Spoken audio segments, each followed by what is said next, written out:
Deb Tucker of Studio 180 Design has some wonderful tools on the market that will help make your quilting easier, more accurate, and more precise.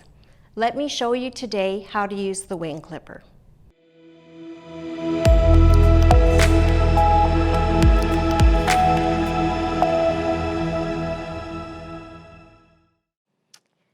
Welcome to How Tuesdays. My name is Gail Schaeffler, and just over 2 years ago, I was fortunate enough to attend the certified instructor training with Deb Tucker, and I am a Studio 180 Design certified instructor.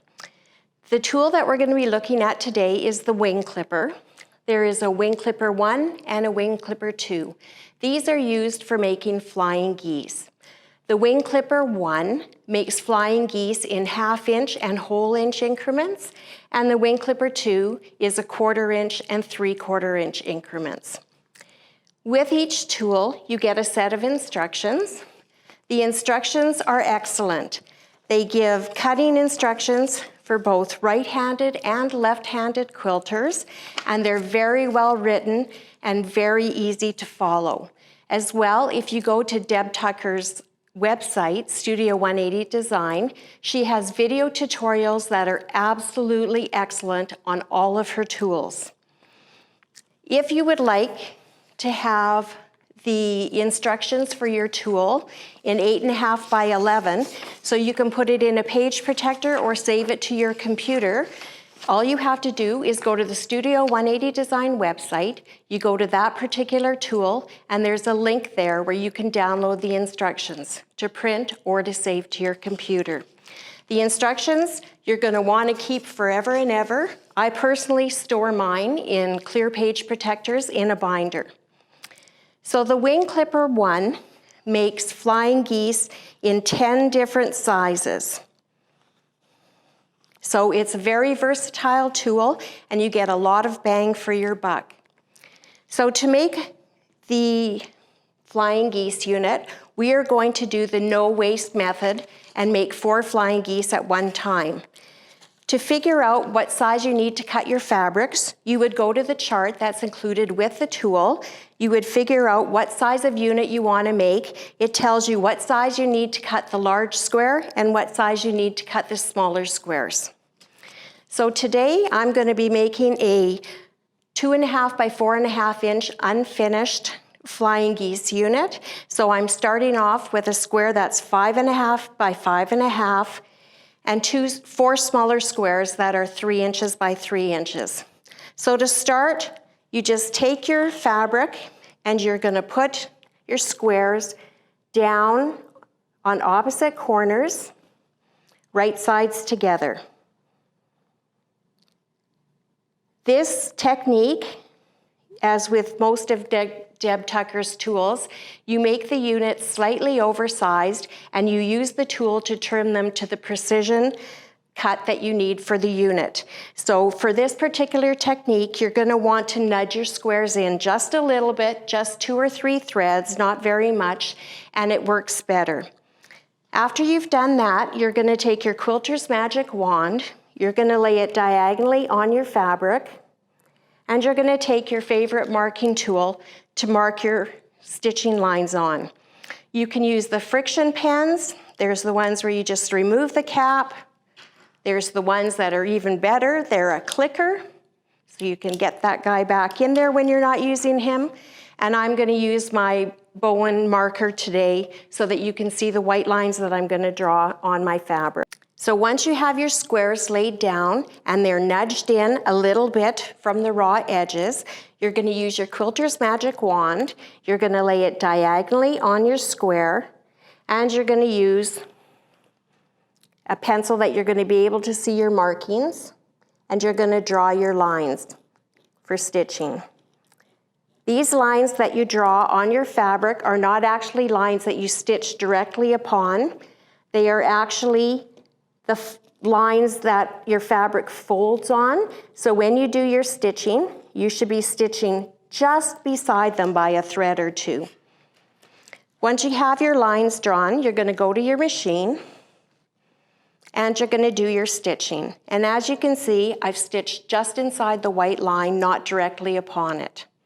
So now I'm just going to take my tool. I'm going to lay the 1/4 inch dashed line on one of my stitching lines, and I'm going to cut my unit apart. Once you have it cut apart, you're going to have 2 little guys that you are going to press your squares up, which is what I've done here in this step.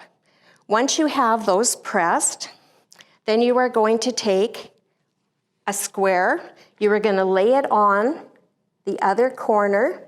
Once again, you are going to nudge it in just a bit. You're going to use your quilter's magic wand to once again draw your lines with your marking pencil, and then you're going to stitch just inside of those lines, which is what I've done here. Once you've done that, then you're good to cut these 2 apart. So I'll place my 1/4 inch line on my stitching line and cut the 2 units apart. You're then going to go to your machine and you're going to press this up on both of them. So once I have it pressed, it's time to trim. So I'm going to take my Wingclipper, and the way that I like to do it is I like to look at my tool as it reads properly to me, and then I start off with a line that's a V. So I'm going to put that line so that the solid lines are going down my seam lines. The bottom of the V is right exactly at the tip of my flying geese unit. And then I'm going to trim along the right-hand side and across the top.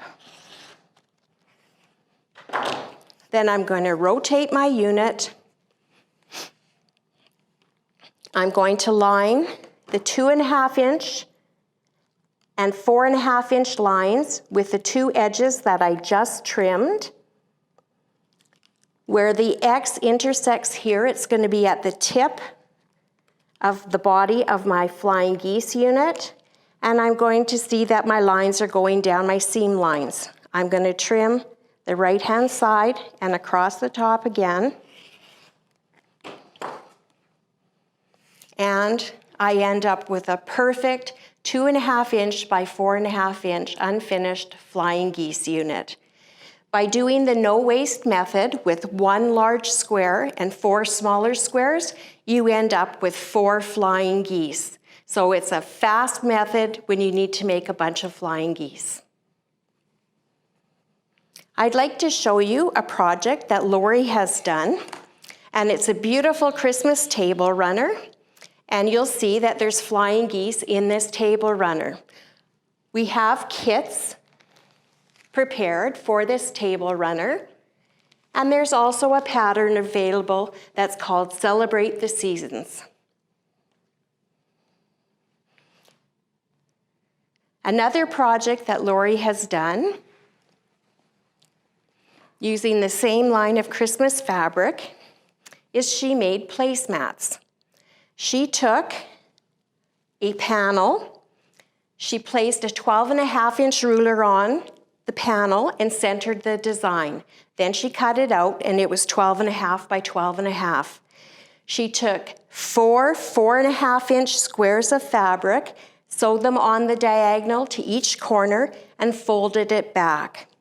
Then she cut strips of fabric that are 2 inches wide. She put 1 in the bottom, 1 in the top, 1 down each side. Then she cut the red strips that were 1 inch and sewed them on, and then another 2 inch piece to finish her placemat off. Sometimes this might seem a little bit big for some people's tables, for some placemats, so Lori also made another placemat. And she used this fabric that you see here, and it has a bunch of beautiful squares on it that can easily be used in a project, be it table runners or placemats. All she did is she trimmed around the picture and added borders to make a beautiful placemat. It's a little bit smaller than the other one and might be more to size for some people's tables. So I hope you had some wonderful ideas today. I am the instructor at Laurie's Country Cottage that teaches Tucker University. Right now there are 3 years of Tucker University programs. It's a wonderful program where you get to learn to use all of Deb Tucker's tools. It's best to start right from the beginning with the Tucker Trimmer 1, and even if you don't take any further ones, the Tucker Trimmer 1 is a tool that everybody should have in their quilting supplies, and you will get oodles and oodles of use out of it. Next Monday, on Monday, November the 9th, I have a Year 2 course that still has a few openings in it. And in that course, we are going to be doing the 4-patch square up, non-mirror image combination units, and 8 at once. It's 3 different techniques and it's an action-packed class. To attend the class, you would need to have some Tucker University experience and you would need to know how to make a Lemoyne star. Like I said, it is a Year 2 class. So I hope you enjoyed my presentation today and it's given you ideas for Christmas projects as well. And we'll talk to you soon.